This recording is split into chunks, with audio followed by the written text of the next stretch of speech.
Until August. Hey, just like Devin said, it's the last one of the year. Not Are you another new really one to cutting come. out? Are you really cutting out until August? Yeah, we are. Devin, we're live.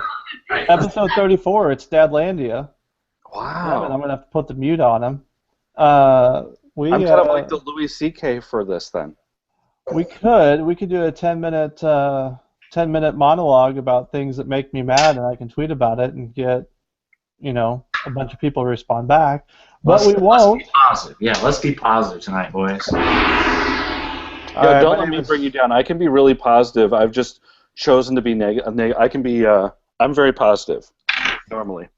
We are Even though your glad that title on your thing says grumpy old teacher. Right, but we mean that, but we really mean kind of just fat, happy guy. It means the opposite. Because if you ever have listened, we just laugh the whole time. We don't really even grump that much.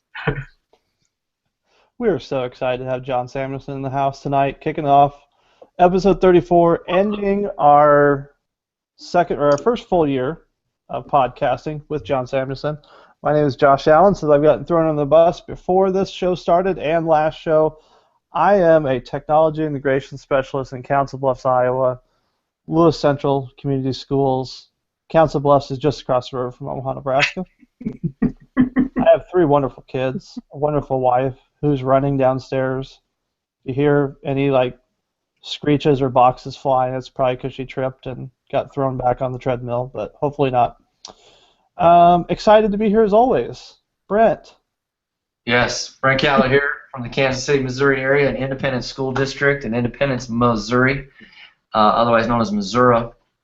Happily married to Josie and have 5 children, ranging from 8 to 3 months, one being baptized soon this weekend. Oh, that's nice. Yes. Being baptized in the lake, right? Lake of Isn't the that what Ozarks. we, Lake of the isn't that Ozarks. what we decided earlier? Yeah, that's we haven't told Josie that yet, but we'll get to that soon enough. I'm sure she's watching.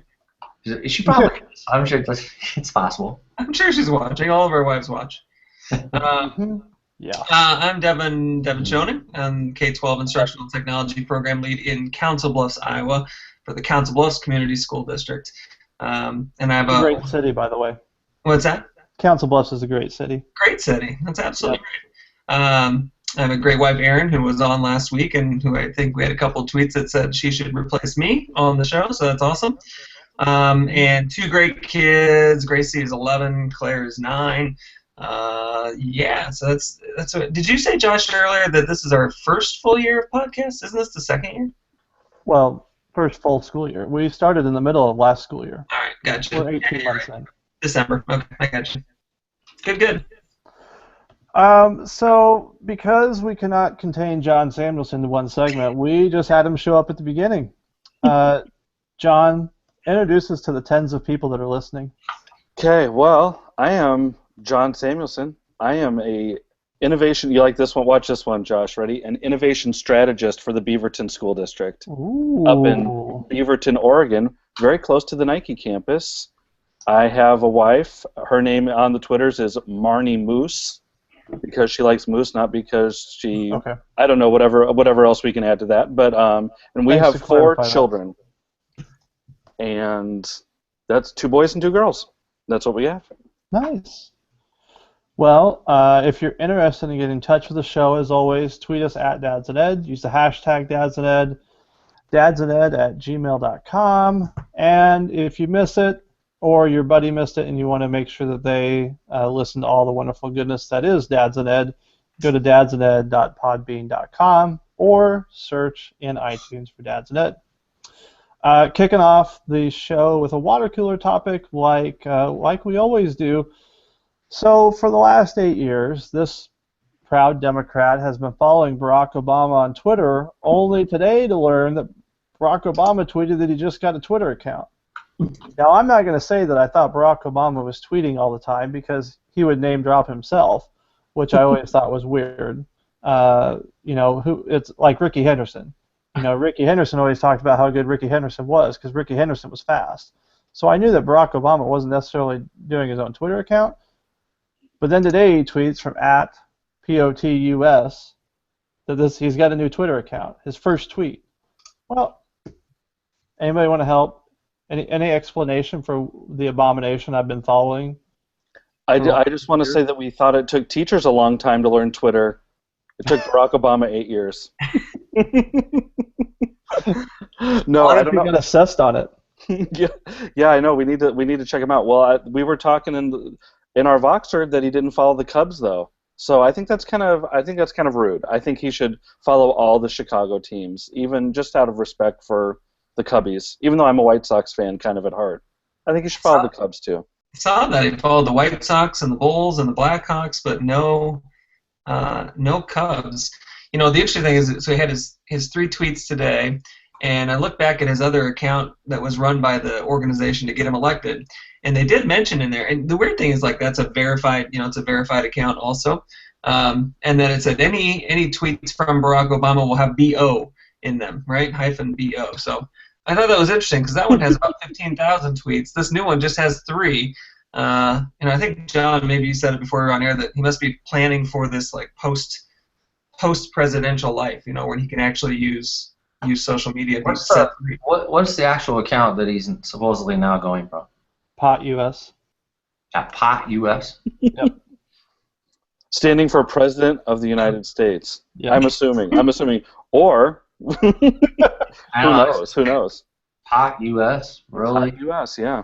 Well, that was always one of my claims to fame, I have to say. I like to drop edgy-famous little things, and once when we sit there and we have an argument at work with my 4 other coworkers, I just say, hey, Barack Obama follows me, which I actually am one of the people. But now he doesn't follow me, so I'm nothing. Now he took my week and just ruined it. He's basically ruined my whole year now. Thanks, Barack Obama. Thanks a lot.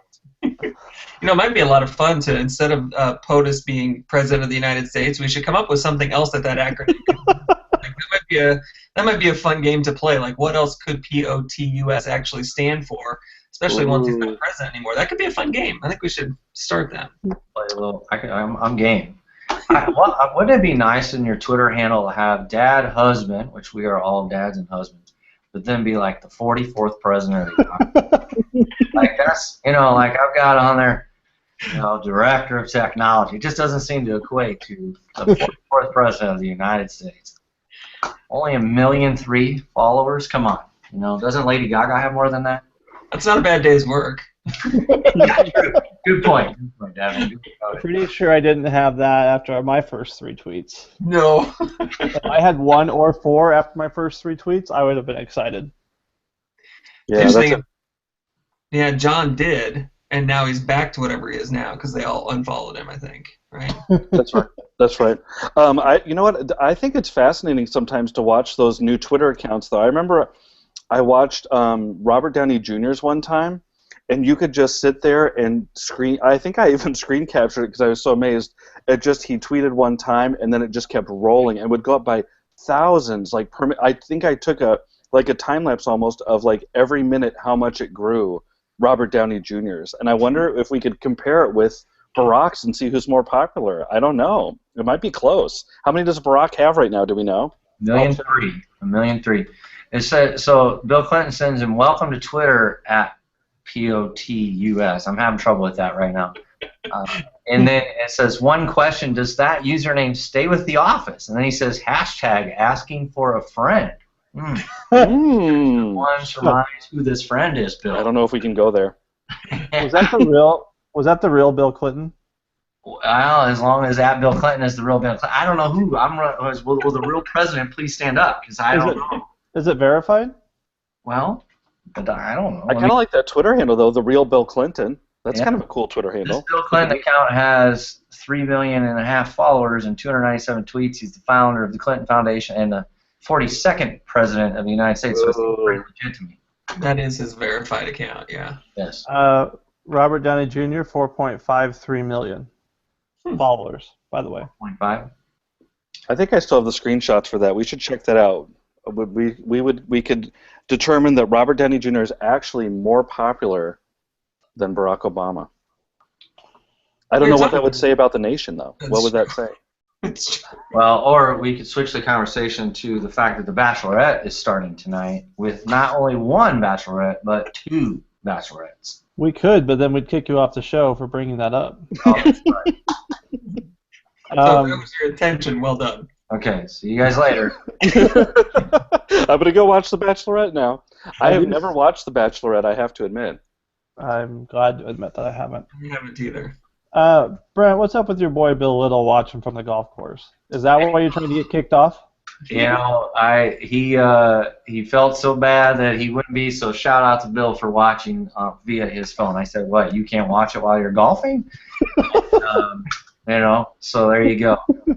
And then on the way here, I was almost in an accident. I'll admit, I may have been distracted while I was driving, and then thought, man, I might be sitting here from the sidelines, you know, holding a Google Hangout with the police. Kids, don't drive distracted. Right. Learn from us. Hey, are we gonna do Dad's moment of the week, Josh? Yeah, knock yourself out. What do you got? Well, because speaking of golf, my dad's moment of the week is this. I was able to take my son Charlie, who is pushing 3.5-ish, to the golf course with me down at the Lake of the Ozarks, and it was just a dad and I, he and I trip, me and Charlie, and my dad was there, and then some really good friends of the family, and just had a blast. I brought him along. I kind of got asked to play in this tournament because another gentleman that was playing with my buddy hurt his finger and broke it or something and couldn't play. So really, to his benefit, then I was in. And true story, this is a true story, and I have their pictures to back this. I hit a shot within 15 inches of the cup and almost hit a hole-in-one and won the pin prize, which then won me a brand new pair of golf shoes. So I was pretty excited about that. Yes, $180 golf shoes for free, and it was fantastic. But no, in all seriousness, I just totally had a blast with my son. Riding along with me and putting here and there and hitting a couple balls off the tee, and he just had a ball driving the golf cart and all of that. So it was super cool that I got to bring him along, kind of just focused on him for the weekend. And as you know, with multiple kids, those of you that have them, it's not always easy to give them all your love. So I just kind of have been coming out of this idea of like separating, dividing and conquering sometimes to get some quality time in. So really enjoyed it. Nice. Yeah. So I can't believe that you're like you almost hit a hole-in-one. That's pretty darn awesome. Yeah, there's a saying my dad would say: "The sun shines on a dog's you know what on occasion." But no, you know, granted, once in a blue moon, I might be able to hit a shot or two. But considering that was the first time I played in literally over a year, I was very pleased with my performance, John. So we should expect a hole-in-one by the end of the year. Is that what you're saying? I know. Well, I mean, but yeah, I doubt it. Oh, that's funny. Okay, Josh, what's yours? Oh, my dad moment of the week. My 7-year-old has been super excited about wanting to mow, which I don't understand. It must be, you know, because it's new. Our grass is terrible. We didn't really. We live in this new neighborhood, but the guy before me didn't really believe in watering, so it's taken us a long time.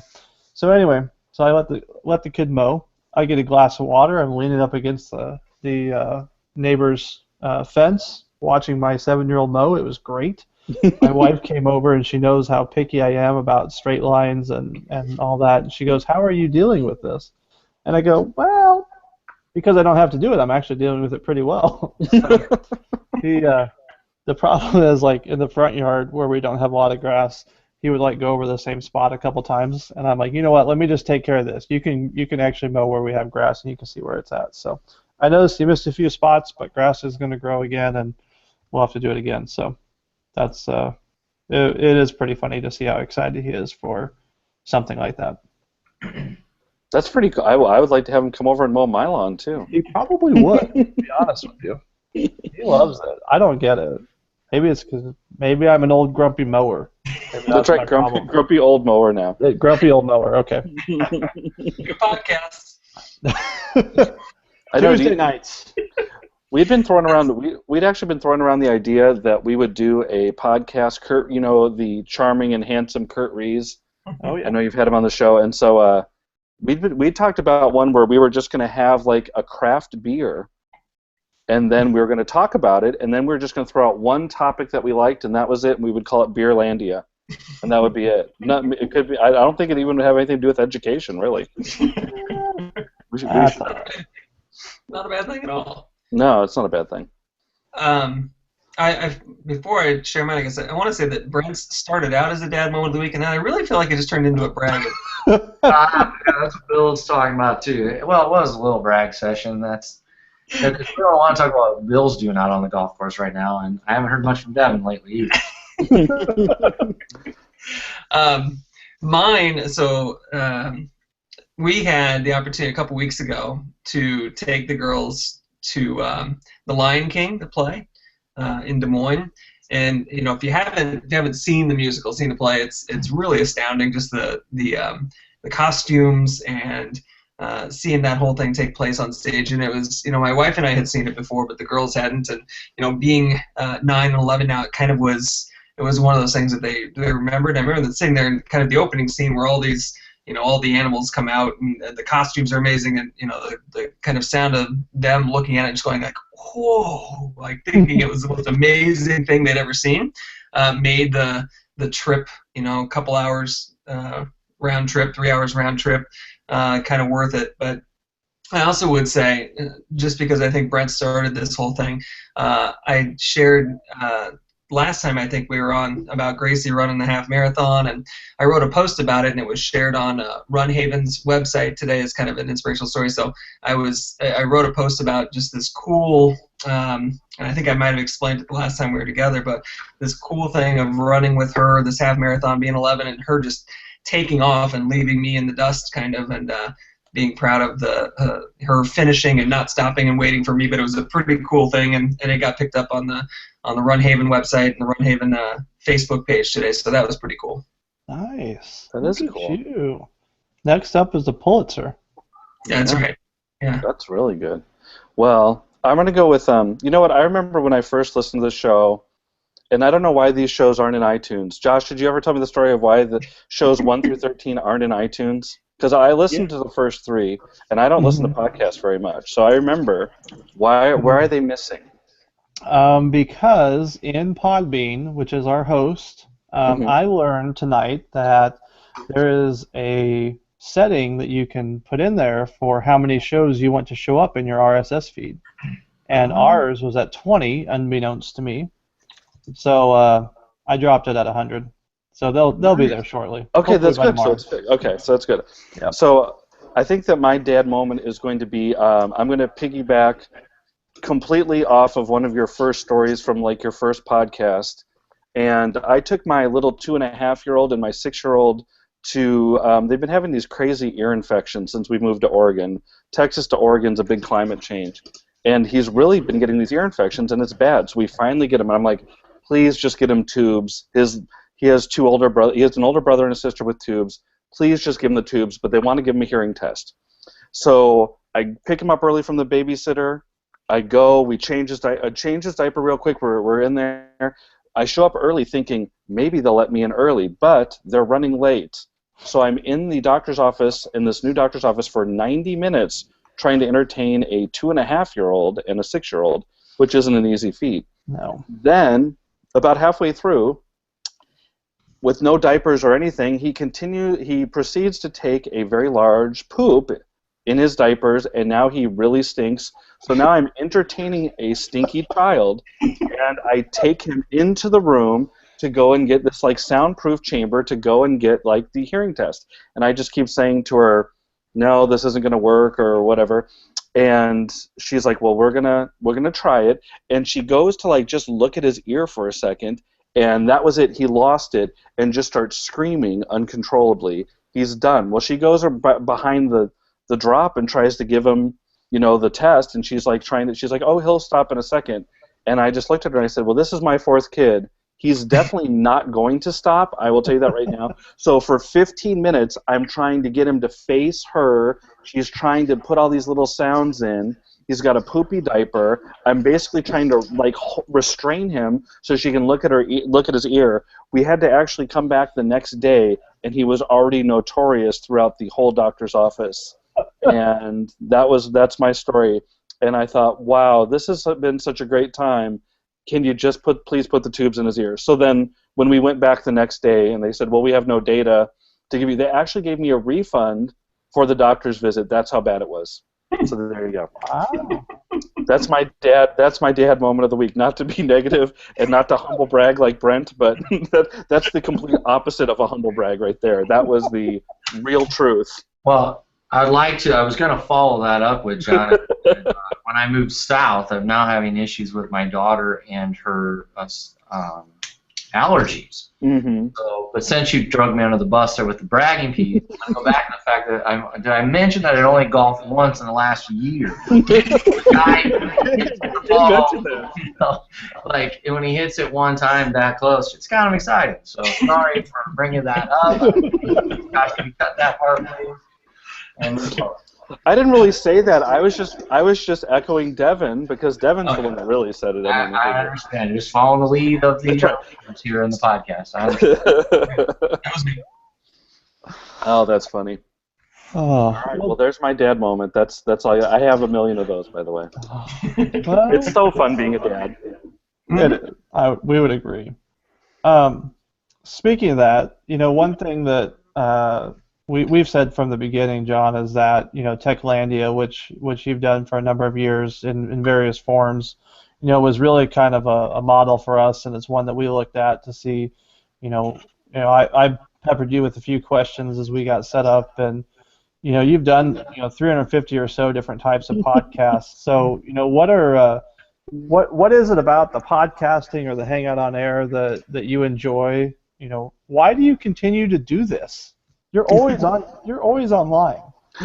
Right, I know. Well, that's a good question. I ask myself that all the time. It's because I like to talk, I think. No, it's very nice to hear you say that you look to it for a model. And I do remember when you asked me a couple questions about it.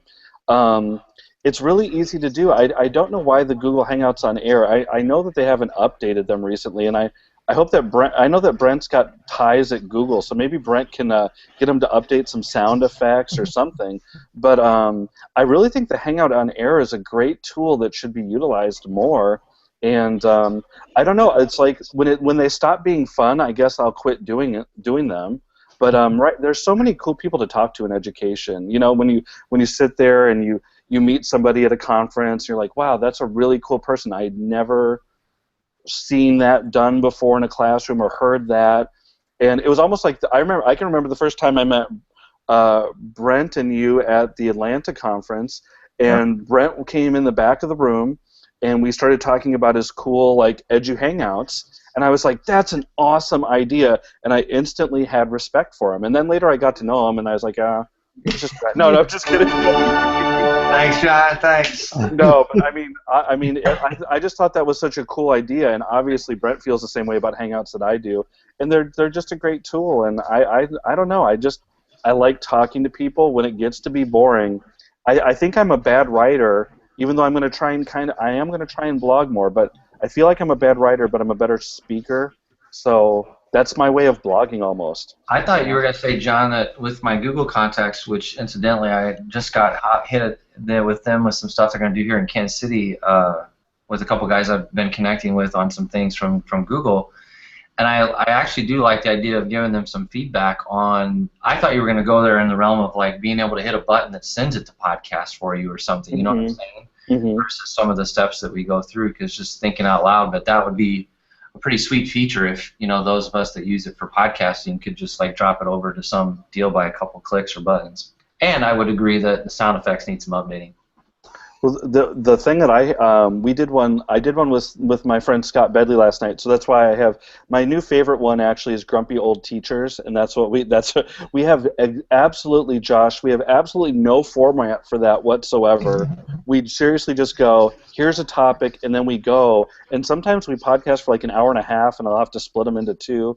But last night on my desktop, it's like I updated my Adobe and it was not recognizing my camera, no matter how I tried to fiddle with the settings and things like that. And I'm like, gosh, it's so frustrating about Google Hangouts. I just wish sometimes they would be a little bit more clean. And I watched the Google Education Hangout on Air thing, and they had that great little system for having questions. And one of the first questions was somebody said, "Hey, how can we use this, format for questioning, which would be great to spread professional development for free?" And they were like, "Oh, we'll tell the developers, but it's not really out there." I'm like, "Gosh darn it, let's get this out there. Come on, people." Right. They do have a Q&A thing, a Q&A button. You have to enable it when you start up a Google Hangout on Air, and I've used that a couple times in my district 'cause that's how I do webinars now, and it works okay. I've never done it from a participant side, so I don't really know what it looks like, but I don't know. It's free. It's like I would like that to be a little bit. We have tried that, and I don't know. Sometimes it's hard when you're sitting here. There's a lot of stuff to manage. Like you're saying, you want to tweet a little bit. You want to manage the questions. You almost have to kind of split the chores a little bit. We looked into one called Shindig. Have you seen Shindig? Mm-mm. Nope. I mean, I've been talking to them a little bit about piloting it for our district, but it's kind of cool because you can put many more people in, and then you can rotate people up to like a stage and take questions, but they can also back channel on it. And so we're going to try and pilot that out in my district. I've been talking to them for a little bit now. Interesting. So we'll see. What are some of you mentioned you have the Grumpy Old Teacher, and we mentioned the Techlandia. What are some of your favorite interviews or some of your favorite shows that you've done? I know you mentioned even with Grumpy Old Teacher, it's just kind of being able to sit and hang out, and that's really how Dads and Ed started. Is Brent and Devin and I wanted an excuse to hang out without having and give an excuse to our wives of allowing us to do so. So what are some of the favorite things that you've had? I'm going to go right where you guys are located, basically. I'll go to Tony Vincent. I mean, Tony's in Council Bluffs, isn't he? Tony live in Council Bluffs now? Yep. I think the first time that we interviewed Tony Vincent, and I was like, oh, somebody will actually listen to me and want to be on the show. I thought that was pretty flattering. And then that's kind of when we went off on a string of interviews, because before that, Kurt Allison and I, we had our little format. We would do 3 apps, 3 people to follow on Twitter, and then 3 whatevers, and then I would kind of rant about Arnie Duncan. And that was fun for a while, but then you kind of want to change it up. And when Tony Vincent agreed to be on there, I thought I considered that an honor. And Josh, because you've been to those mobile learning conferences, right? You were at those, and that's where I first met you. And I really liked Tony. They're fun. I actually listened to one of our I think it's the first podcast I ever listened to was last night, the one we just threw up for Grumpy Old Teachers, where we talked about the John Oliver standardized testing. Mm-hmm. And we really kind of broke it down a little bit. And I listened back to that, and I kind of thought it was funny. That was one of my that might have been one that I actually listened to where I thought, boy, we are kind of funny, without trying to be, without trying to be all #humble braggish. But there's really every one of the ones that we've done has been really good. We've done a couple where I got mad at the Arnie Duncan Sal Khan interview, and so I wrote down the questions, and then I asked all the same questions to George Couros. And that was kind of a funny one with some much better result, a much more inspiring message than kind of the canned Sal Khan, Arnie Duncan talk. So I do like having George Couros on there a little bit. Sharesky was just on; he was really fun too. But I mean, really, there's sometimes it's the people that you don't expect, that you don't really know, but then you get into a hangout with them, and then you feel like you know them afterwards. So if you see them, I had 2 superintendents on that had kind of thrown off standardized testing, and they were like, we're not going to support the songs for standardized testing, and I'd never known them, but these superintendents agreed to be on there, and they talked, and it's cool when you get to talk to a superintendent just on a level playing field, I guess. Well, that's kind of a good segue. We enjoy having the people on that we've had on just kind of chat with and interview, but we kind of mentioned somewhere earlier, I don't remember if it was in Boxer or somewhere else, but this idea of kind of getting new voices, hearing from new people, not kind of maybe having the same folks on everything. How have you tried to do that? What are your thoughts on that about making sure that we hear from a whole bunch of voices and it's not always just kind of an echo chamber of the same voices?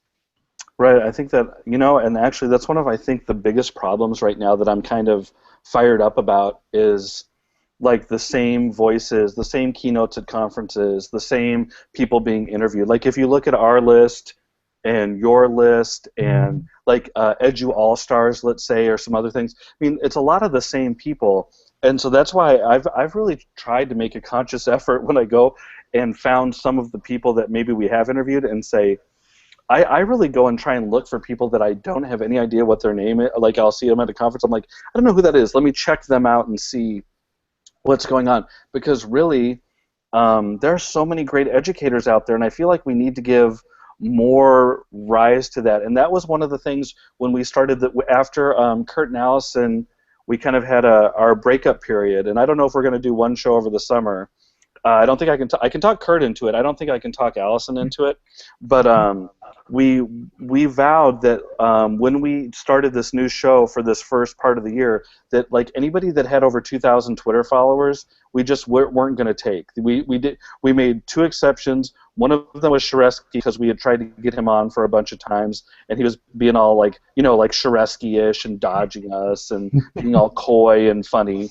But then the other one we had was John Corripo from Q Rockstar a couple back. And so we put him on there because everybody, I don't know John Corripo, but I know that everybody that I respect and know just raves about how great he is.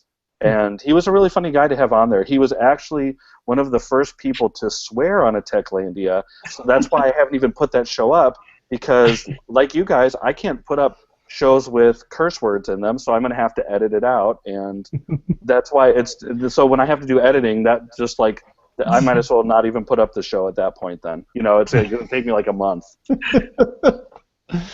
That is true. We always talk about we've had so many technical difficulties as we've gotten started that we just like forget it. I mean, we like to play it off that then teachers see that we're human too and we have tech issues like everybody else, but really we're just lazy and we're not going to get to it. It's right. It's just exit the hangout and come back in. That's right. That's it.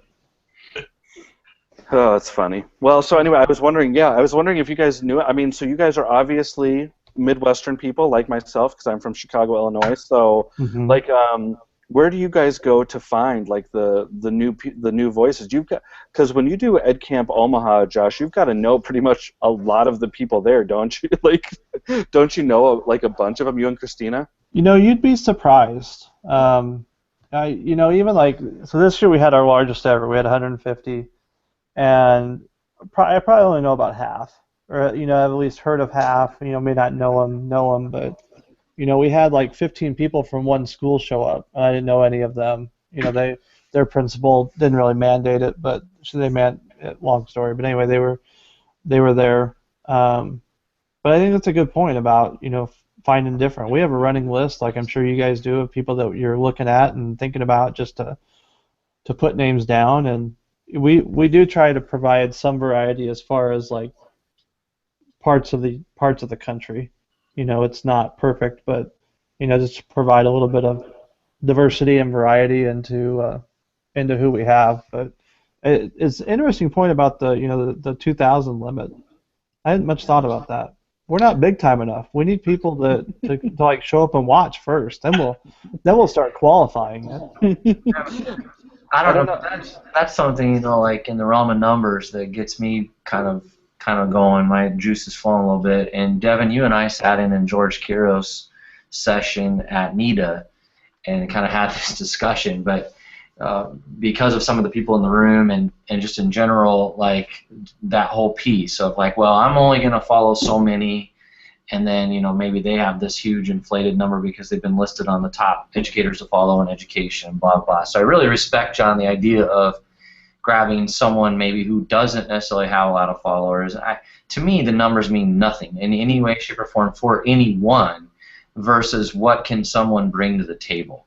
But sadly, if you look at conferences and the way they're set up typically, and those are, like Josh, you and I have had this conversation about, well, you're trying to draw, NIDA's trying to make themselves a larger Midwestern conference, so you're trying to draw people in, so you're going to kind of try to draw those bigger names, quote unquote, that they, versus some unknown name that no one knows that might be just as good, if not better. But like you say, if that it's like it's like giving someone a principal job for the first time. When that opportunity was given to me, I had no experience. I was 26 years old. I walked into this school in North Omaha and became the principal of the school with no experience as a principal. But that person, gambled on me to give me that job, and I would like to think I did pretty well in that particular gig.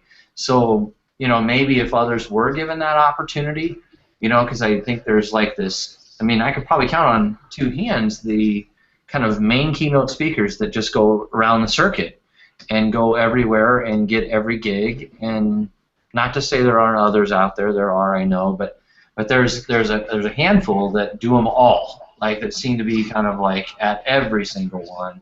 And then there's some of those others that are maybe breaking into that world, because that's a whole other thing too. Of do you get into that world and that's what you do? Like for us, like Devin, you and I have had this conversation about, do you put family on the back burner and do this whole travel thing to go speak?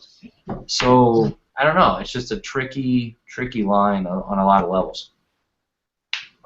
I think if you're a dad in education, I think it's hard when you reach a certain level too. It's like I know probably for the four of us, if we go to a conference, the fun of going to a conference now for me is really trying to meet the new people, but it would be like meeting up with you guys and chatting, because that's how I would learn. It wouldn't be from a session where I'm sit and get, fire and forget.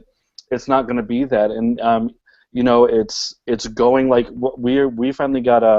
I was just going to ask my boss for money to go to ISTE because Scott Bedley was like begging me to go to ISTE with him because he was going to go, and I said, all right, I love Philadelphia. The last time I was there, I'll go, and I was just going to ask for the plane fare. They ended up paying for us for everything, but seriously, after we go, it'll just be because everybody is there that I can talk to.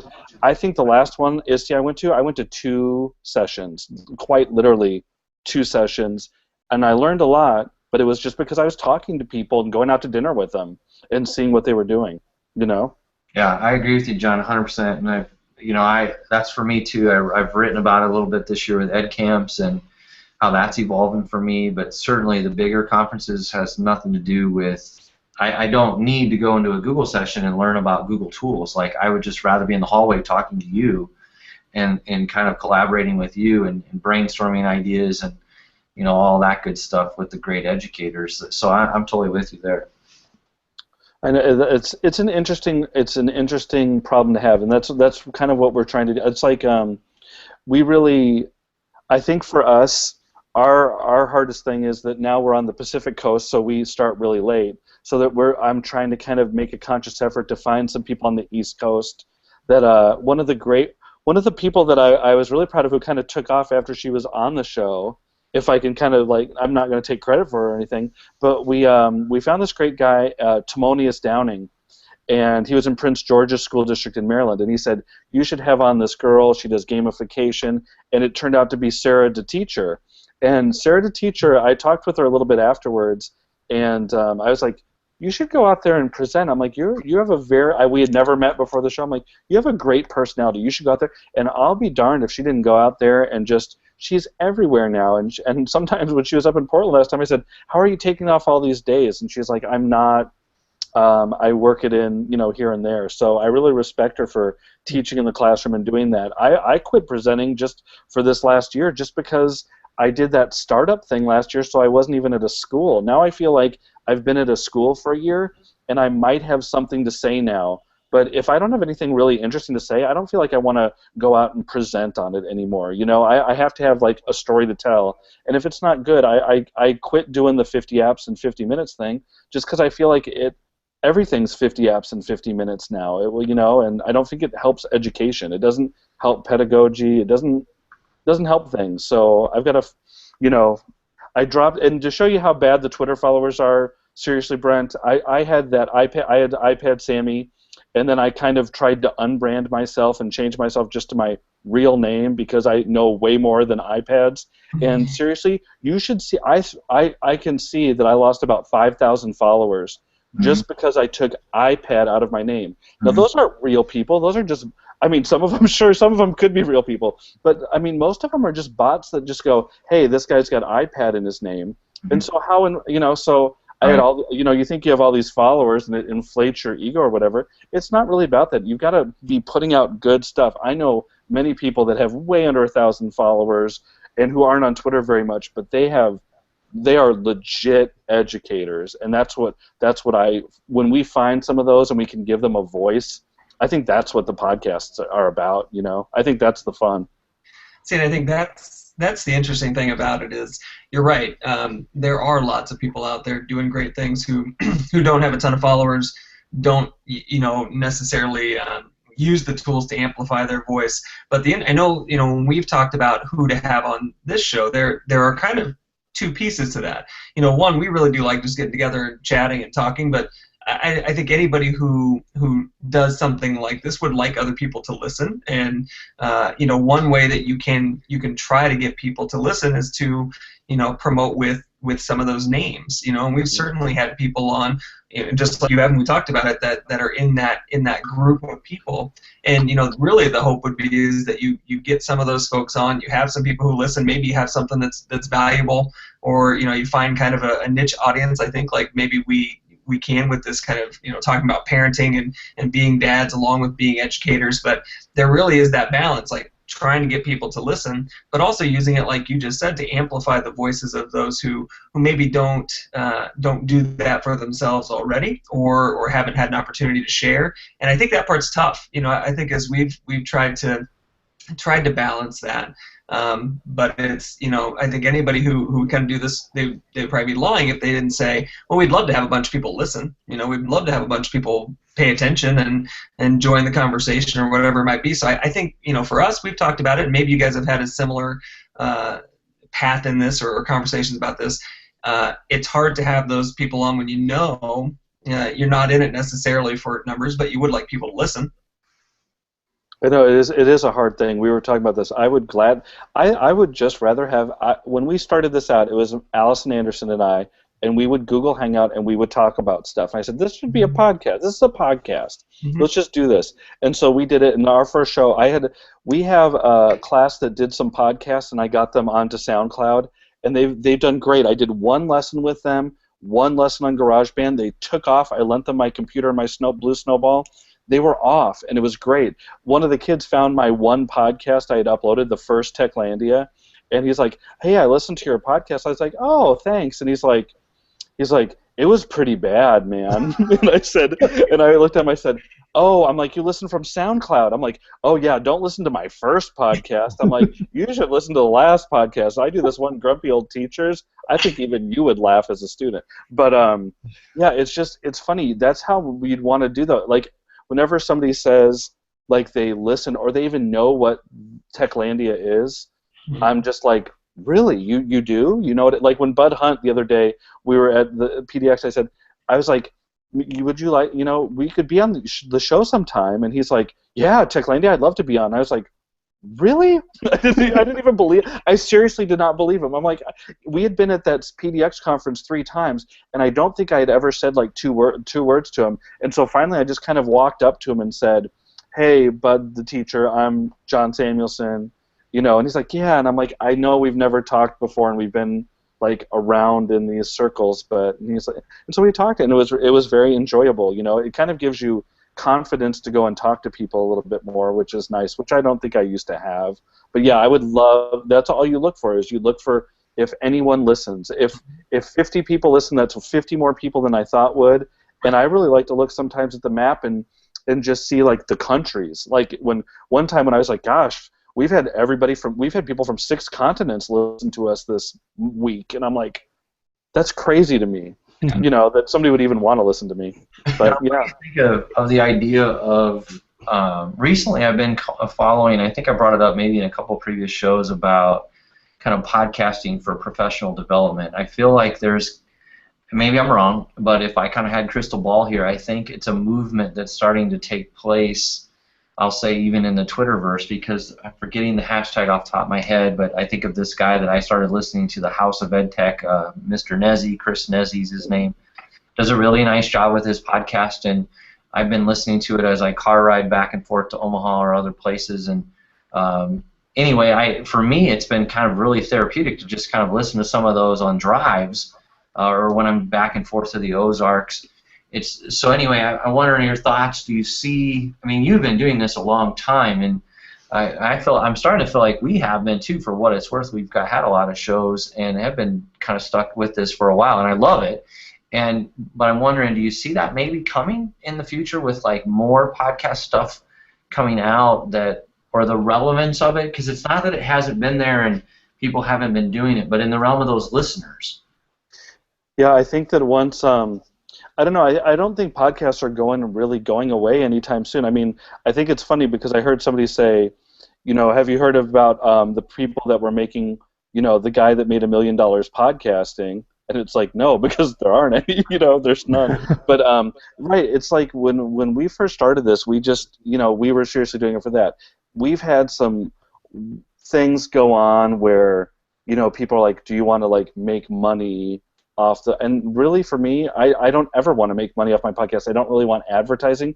If I say a product, it's because I use it and I like it, or a teacher I know uses it and likes it. And we actually, I know that Chris Nessie's doing that. It's hashtag podcast PD, right? Is the hashtag for it. And so going on. It's like a half hour. So that's I just see a lot of movement with him and a couple others, and they're mostly on the East Coast. And I know it's those East Coast people, right? Historically, we wait for you guys on the coast to do things, and then we adopt it. At least that's what they say, I don't think that's it at all. But yeah, so we actually, I know Chris because, and I don't think I've ever met him face to face or talked to him. We've been exchanging emails back and forth. But he actually took over for me when I did the Tech Educator podcast, when I would co-host that one. So I think he took over, and I knew him through Jeff Bradbury.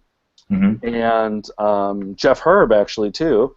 And so I talked to him, and yeah, he's just starting this little kind of faction of podcasts, and it's not going to, and I talked to him, I said, I really don't want to do anything that's going to be like commercials or anything like that, because we had tried that once before, and what happened was they want you to read commercials, for stuff. And so we joined up with Chris, and so I guess I should be probably saying that on our podcast, I know he's not starting up till July. But yeah, it's just like this little consortium where you can go and find podcasts, and I don't know. I'm just curious. Do you know of any districts that, I don't know, I'm just thinking out loud here, but like, and I know Josh and Devin, you guys are rolling out your tech classes here soon, and in collaboration together. But I'm wondering if there are any districts utilizing podcasts, say from the level of where, Josh, even myself, any of us, where we would be pushing that to staff, saying, here's this podcast for X in our district, in-house, versus something like this that's maybe more global and kind of has a reach of anybody who wants to listen. I really don't know of anybody. Yeah.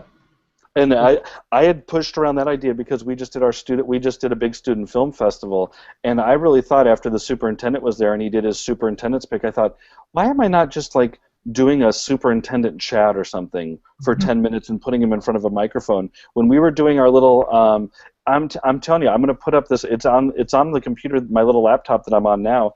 We had this great little maker space, all these guys and filmmakers. I just grabbed 3 students real quick, and I just put them in front of the microphone. I said, I'm going to ask you a generic question, but I want you guys to go with it.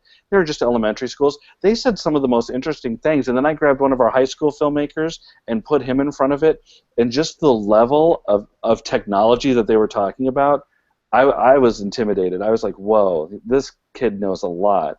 And that's what I think. I think maybe it's like a combination of students sharing what they know a little bit. I think that would be the podcast that would really capture, like, if you're a teacher, a 5th grade teacher, you don't really know what a podcast is. But if you hear this high school student that maybe you used to teach is like, this is what I'm doing right now, maybe it would get them excited a little bit and a little bit more hyped up to try stuff. I think it's a great idea. I really do, and I think you should try it. Try it. I mean, there's really no reason not to. It's one of the easiest things ever. I mean, for these kids, I just open GarageBand and hit record. I barely know how to do it now if I'm in the same room with you. Like, I have to do it by Google Hangouts. That's how trained I am now. I'm like a trained monkey.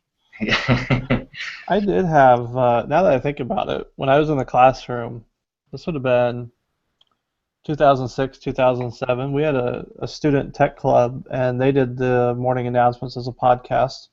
They would record it in GarageBand and upload it to, I want to say Podomatic, and then it went to iTunes. So we had our own little iTunes show, the week of La Vista West or something like that. But I like the idea of that just being another way to get that information out. I do hangouts on air for our district as professional development half-hour things, but I had never thought about going through and putting them into iTunes or anything like that. I just have a playlist in YouTube that you have the PD in. But I'm wondering, Josh, and that is fantastic. But I'm wondering if I think about like myself mowing and I put in headphones, or there's a lot of people, our friends from the show, Rob Lindquist and Devin's wife that are running, that are listening to them, or the me's that are traveling more often than not. I think there's some value.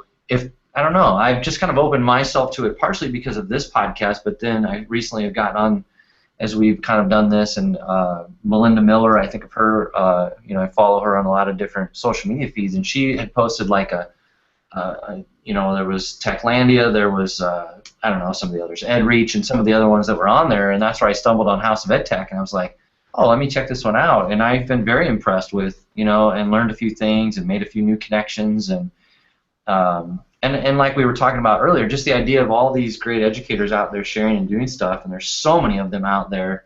I just love the idea of learning from others, and so, I don't know, for me anyway, it's been terribly beneficial of late. So I think there's value for it. I feel like if it's valuable for me as an educator, it certainly has to be for someone else. So I just would love to see more people get in on listening to them. You know what? I'll make a vow right now. I will do it I can make it happen for my school district. Do you know, Brent? Do you know the tech director in your school district? You should make that happen. Yeah, he's a stud. He blocks iTunes. I heard he's a scratch golfer. That's what I heard.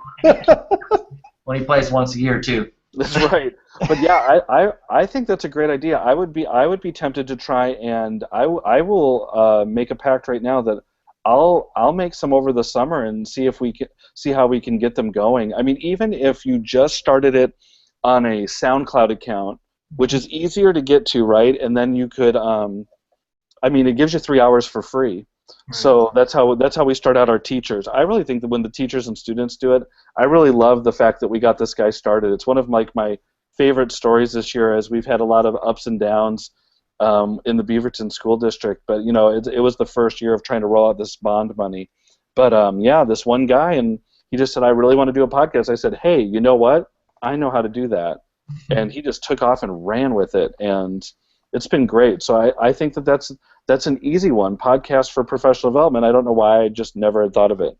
Yeah, well, and I'd love to see, if you and Josh get down that path, and if I start to try to figure out how I can do it here with the players involved. And I don't know, it would just be interesting to see, like, in the realm of, say, surveying your staff, then if they would, would they say, I really enjoy that. Thank you for putting it out that way, in the realm of another place for them to learn. And I guess that's my other thing, is like trying to meet people where they're at. Mm-hmm. And if they're there listening to something, maybe we could meet them there with some things going on.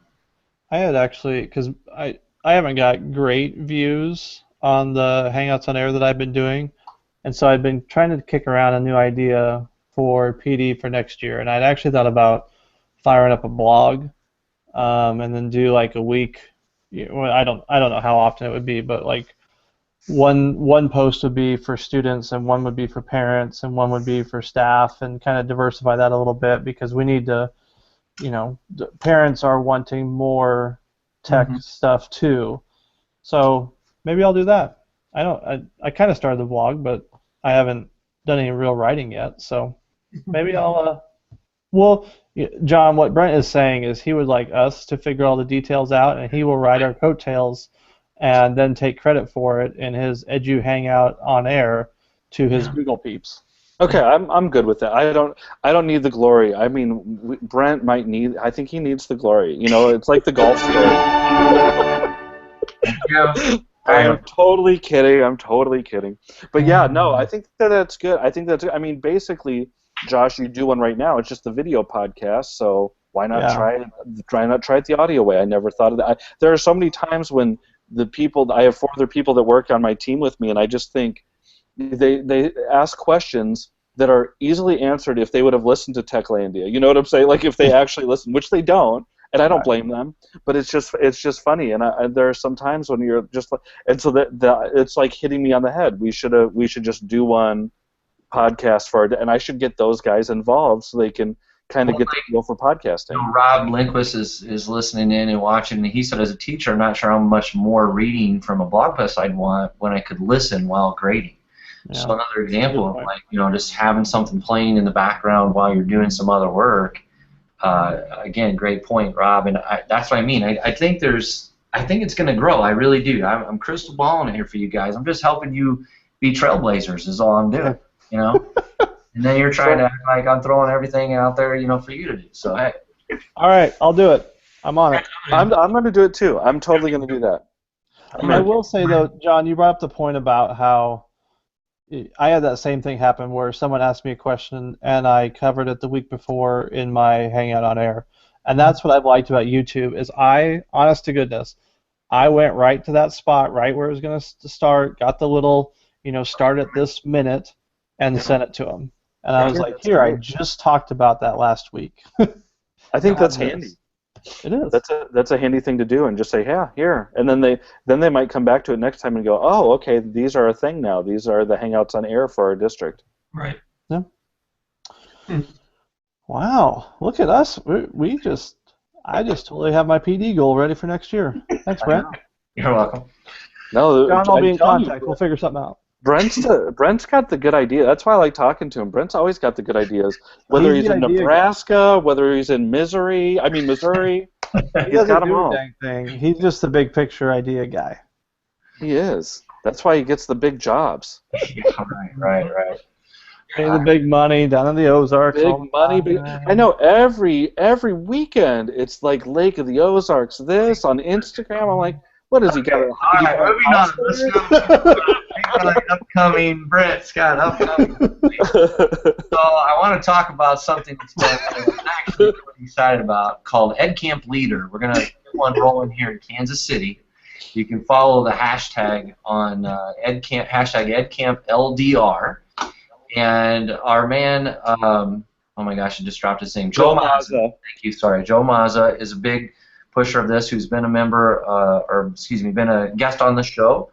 And so I'm super excited to be a part of this in Kansas City, in the great state of Missouri, and would love to see some folks come to this. So I will tweet off a link. This is coming up July 13th, which is a Monday, actually. It's going to kind of follow up the Google Summit that I've spoke about in previous shows as well, that is on the 11th and 12th, that weekend before it. So Monday, July 13th, come on down for Ed Camp Leader, Kansas City, if you're up in the Omaha, Council Bluffs metropolitan area listeners, or anywhere else in the area, you're welcome to come. I'm going to be in St. Louis on that day. Does that count for anything? Well, you go with Bob Dylan. Oh, yeah. Maybe he'll put one on. He's the big St. Louis fan. That's all I know. Yeah. Gives us Chicago people all a hard time on the Voxer. Hey, John, nobody's perfect. That's right. So yeah, John. In case we actually stole this little part from the old Techlandia. You mentioned you used to do the three apps, 3 people to follow. Well, we didn't have that much time in the show, so we each just take one. That's cool. So Devin, yes. What do you got? Oh, I have app tonight, correct? You have an app tonight, yes. So this I thought, this being the last show of the year, I saw this somewhere the other day, and it's just kind of a cool tool. It's that remind2.me that you can go to and send yourself an email at some point in the future. A great way to reflect. I think whether it's for kids or adults, I thought it fit nicely here that maybe we should all write ourselves an email to ourselves in August when the next show will be out, and kind of what we've talked about here, what we've learned from a second season of Dads and Ed, and what we can reflect on to become better at this next year. So I expect everybody to write themselves an email at remind2.me so that we can read in August before we start season 3. Oh, wait. Brent just sent me his email. It says, "Great shot last week." Wait, what? You're supposed to put your email in it, not mine. Oh my gosh. Oh, I'm sorry. See, I can't help it. I'm sorry. I know I didn't put it in the doc, but I do have a great app that might close you out too after Josh goes if you want. And if No, go ahead. I think you guys will really enjoy it. Time's up. Sorry. Actually, I'm glad you have one because I was gonna spring that on you. Go ahead. Okay, so I have one, and are you guys Texas Hold'em players at all? No. You're not Texas Hold'em players? No, but go ahead. I'm excited Okay. to hear about your app, John. Okay, all right. So it's called Bold Poker, and I thought it was really interesting because, of course, I was teaching my kids how to play Texas Hold'em. You don't have to play for any real stakes or anything.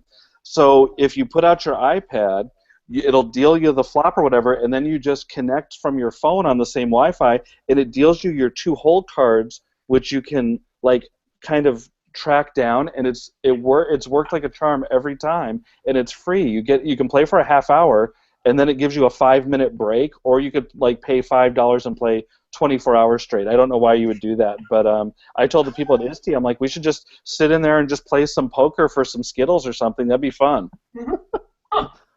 What's it called? Great idea. Bold Poker. It's really cool. I just think I like getting the 2 cards on my phone and going peeking at them real quick and then covering them back up. But it worked every time. It's really good. I have a brother-in-law who's constantly looking for new ways to play cards. So. Oh, my Twitter follow for the night. I am actually going to go a little bit off the board. So in my last district, one of our school board members is also a police officer. So Captain Kinsey, LVPD, and I'll tweet it out from the Dad's Net account. I can do that right now. What is really cool, so he's really good about posting on Twitter, but a couple weeks ago, he actually used Periscope so they had an issue in town. Someone left a 1-year-old in a dumpster. Horrible story. It's horrific. It's worse than that. I'm not even going to go into it. But they used Periscope, and he did a live shot of one of the other police officers. Just gave me a quick update as to what was going on, and said if you have any information, call whatever. So I thought it was a super cool way to use Periscope, not something that I had seen before, the actual police using it. So wanted to give him a shout out for doing some really cool stuff with technology and police department. Every now and then he'll send out a picture of a Twinkie also, so he's not ashamed to do that.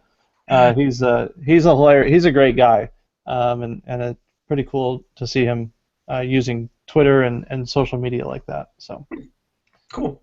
All right, just followed. Yeah, he's just something a little different. Yeah, good one. Very cool. John, who's someone that our listeners should follow, either dad-wise or ed-wise? Okay, I've got one that's dad-wise and ed-wise, and he just spoke at the Teacher of the Year conference down in California, but don't hold that against him, those Teachers of the Year. Okay. But Scott Bedley is really legit. The more I've gotten to know him on Twitter, he has a lot of different accounts, but he doesn't even have over 1,000 followers.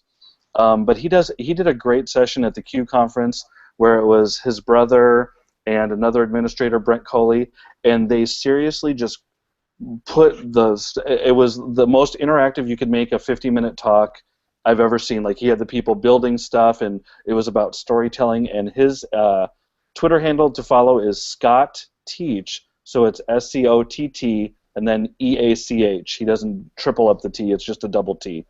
But Scott Bedley is a really, really legit educator. John, is he the Bedley brothers and Scott Bedley and Mr. Bedley's class as well? Yes, he's all of those. And yes, he's the Bedley Brothers podcast is really good. I've gotten to know them, and they, whereas we're talking about how we, we're like, oh, Tony Vincent comes on. He gets like the two sisters and like Daniel Pink on his show. Like, he really asked people to come on, like big name people to come on there. I think he's had Sir Ken Robinson. I'm not on the Bedley Brothers. I'm dead serious. But he's just the most humble guy, father of a 4-year-old, I believe, Dean. And yes, he's a great guy, and he's old like me. And sometimes we grump, but most of the time we just laugh, actually. Well, catching up on the Twitter, I see that Devin's wife finally showed up to the show. Nice. Glad you could join us. Hope you had a nice nap or whatever you were doing. And yeah, I mentioned CB, so your peer pressure worked. Anyway. Thank God, now I don't have to hear about it anymore. You're welcome, Devin. All right, well, as mentioned, we are off for the summer. No offense, but we're ready for a little break, recharge a little bit, get the suntan lotion on, do a little tanning out back, a little umbrella in our drink. You know how we roll? Like none of that. But anyway, we are. I was going to say, that's how you roll, with the umbrellas in your drinks? No, not at all. John, very much appreciate having you on. Appreciate you joining us. And good luck with whatever podcast you dream up next, man. That's right. Well, thank you for having me on here. It's been great. You know, I love you guys, and keep up the good work. And, yeah, take the summer off and recharge those batteries. Sounds good. Thanks, John. Well, keep up to date on the Twitter at Dads and Ed. We don't know what day we'll come back. We have a good idea of who it's going to be. We'll surprise you when we know. And we'll see you sometime in August.